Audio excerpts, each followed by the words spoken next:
Hello friends, आज हम लोग डिस्काउंट छूट का पार्ट 3 पढ़ने जा रहे हैं। इसके पहले 2 पार्ट हो चुका है। जो पिछली वीडियोज ना देखे हो जाके देख लीजिएगा। चलिए स्टार्ट करते हैं। 15%, 20% तथा 25% की छूट श्रृंखला कितने परसेंट के एकल छूट के बराबर है? ये दे रहा है कि 15%, 20% तथा 25% की छूट श्रृंखला किसके किसके बराबर है। देखिए, इसके लिए एक फार्मूला है। वो चाहे लगाते हैं चाहे हम लोग ऐसे कर सकते हैं। देखिए, जिसमें मान लीजिए कि 100 रुपये है। पहला परसेंट कितना छूट दे रहा है? 15%। 15% छूट दे रहा है तो कितना कितना बचेगा? 85% बचेगा। दूसरा छूट कितना दे रहा है? 20%। 20% दे रहा है तो कितना बचेगा? 80% बचेगा। और तीसरा कितना छूट दे रहा है? 25%। 25 दे रहा है तो 75% बचेगा। अब देखिए,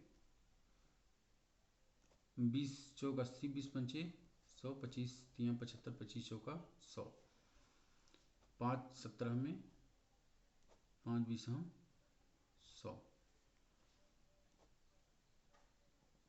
20 पंचे 100, 5 से 5 कट गया, 4 से 4 कट गया, कितना आ गया? 17 तिरिक 51।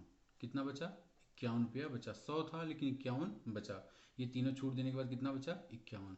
तो हम लोग 100 रुपये था, 85%, 15% छूट मिला तो 85 बचा। फिर 20% छूट मिला तो 80% बचा। 25 मिला तो 75 बचा। तो ये तीनों काट के कितना बचा? 51 रुपया। 51 बचा तो कितना छूट मिला हम लोगों को? 49% क्या मिला? छूट मिला। चाहे ऐसे कर सकते हैं, चाहे एक फार्मूला होता है छूट के लिए, x plus y minus x y अपन 100। पहले दो में लगाते हैं। पहला कितना है? 15% प्लस दूसरा कितना है? 20% माइनस दोनों का गुणा होगा। 15 दूना 300 अपन 100। 15 और 20 35 में, ये डबल जीरो से डबल जीरो कट जाएगा। 35 में 3 चला जाएगा, 32%। कितना आ गया? 32%। अब ये 32% आ गया। अब इसके साथ 25% का यही फार्मूला लगा देते हैं। तो 32% प्लस 25% माइनस 32 × 25 अपान 100। 25 चौका 100, 4 8 32, 5 2 7, 3 2 5, 57 - 8 बराबर कितना हो जाएगा? 49%। 49% क्या हुआ? ये छूट मिला। चाहे ऐसे कर सकते हैं, ये पहला तरीका था, फर्स्ट तरीका। ये सेकंड तरीका फार्मूला के साथ था। चाहे फार्मूला से कर सकते हैं आप, चाहे ऐसे ही कर सकते हैं। दोनों से आपको जो सुविधा, जो सरल लगे वो आप कर सकते हैं। एक व्यापारी अंकित मूल्य पर 10% की छूट देता है। उससे 17% का लाभ कमाने के लिए अपने सामान की लागत मूल्य से कितने % अधिक मूल्य अंकित करना होगा? वो 10% की छूट दे रहा है, फिर भी वो चाहता है कि मैं 10% की छूट दे के फिर भी 17% कमा लूँ। देखिए, 10% की छूट दे रहा है तो कितना बचा? 90%। 90% बचा कि नहीं बचा? 90% बचा। तो 90%, अगर वो 17% की लाभ कमाना चाहता है, 100 रुपये का खरीदा होगा। अगर 100 रुपये का खरीदा होगा, देखिए, अगर 10% की छूट तो पहले ही दे रहा है तो बचा कितना? 90%। 90% बचा उसको। और वो 17% का लाभ कमाना चाहता है, तो 100 का तो उसका माल ही है, प्लस 17 रुपया और कमाना चाहता है। वो कितना कमाना चाहता है? 17 रुपया। तो 17 रुपया कमाना चाहता है तो 117 रुपया हुआ। जो ये 90%, जो ये 10% छूट दे रहा है, ये केवल 117 रुपये तक ही दे रहा है। ये 100 रुपये तो खरीदा ही है, लेकिन उसको 17 रुपये एक्स्ट्रा चाहिए, क्योंकि वो 10% छूट दे रहा है तो केवल 117 रुपये तक ही दे रहा है। तो 90% का मान कितना हुआ? 117। तो 1% का मान कितना हो जाएगा? 117/90। और 100% का मान यहीं पे आप गुणा कर लेंगे। 100 का गुणा कर लेंगे तो इधर भी 100 का गुणा हो जाएगा। 100 का % का मान हो जाएगा 9 कम 9 9 तिरिक 27, 130 रुपया। 130। अब ये 130 रुपया क्या है? ये MRP है। क्या है? MRP। इस पर 10% की छूट दे रहा, वो 110% की छूट दे रहा है, तब उसको 17% का लाभ होगा। ये क्या है? MRP है। 100 का खरीदा था, 30% एक्स्ट्रा वो रखेगा 30% एक्स्ट्रा, वो मूल्य अंकित करेगा, MRP 130 रखेगा, तब वो 10% छूट देगा तो उसको 17% उसको लाभ होगा। एक कुर्सी का अंकित मूल्य 800 रुपया है, वो 15% छूट है। 800 रुपया क्या है? अंकित मूल्य है एक कुर्सी का। छूट कितना है? 15%। जब 15% छूट हुआ तो कितना बचा? 85%। 85% बचा,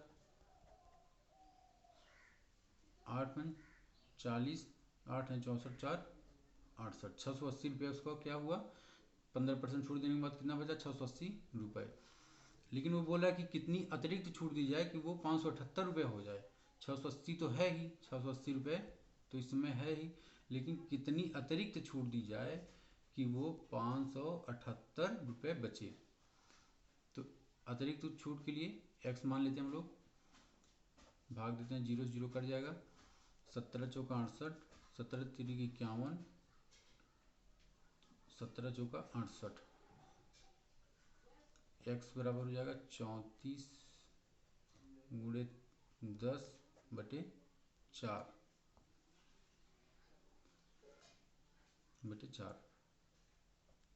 2 पंचे 10, 2 दूनी 4, 2 17 में 17 पचे 85% ये आ गया।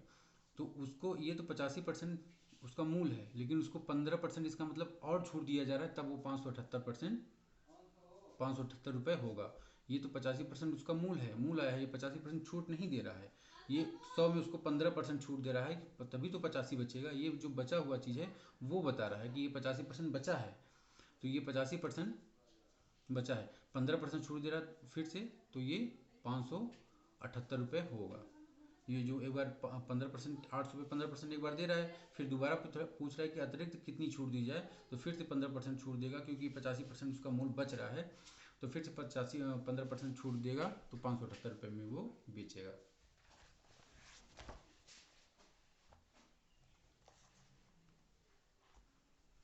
एक वस्तु को 25% और x% की क्रमिक छूट देने के बाद 288 रुपये में बेचा जाता है। वस्तु का अंकित मूल्य 480 है। देखिए फिर से, वस्तु का अंकित मूल्य कितना है? 480 है, 480 है।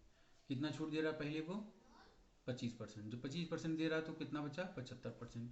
75% बचा, इसको भाग लेते हैं, 25 दिया 75, 25 चौका 100, 4 से भाग लेते हैं, 4 एकम 4, 4 दूनी 8, 120, बार दिए 36, 300 कितना आ गया? 60 आ गया, 360 आ गया। वो 25% छूट दे रहा है, लेकिन बोला कि x% की छूट और दे रहा है, x% की छूट और दे रहा है, तब वो 288 रुपये में बेचा जाता है।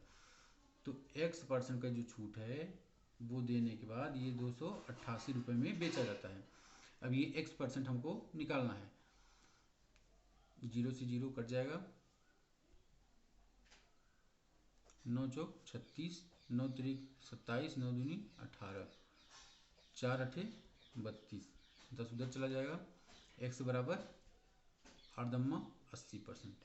ये 80% उसका मूल बचा है, तो कितना परसेंट छूट दे रहा है वो? 20% छूट दे रहा है। 25% एक बार छूट दिया, फिर x% जो छूट दे रहा है इसी को वो पूछ रहा है, लेकिन ये 80% उसका मूल बचा है, तो इसका मतलब कितना छूट दे रहा है वो? 20% छूट दे रहा है।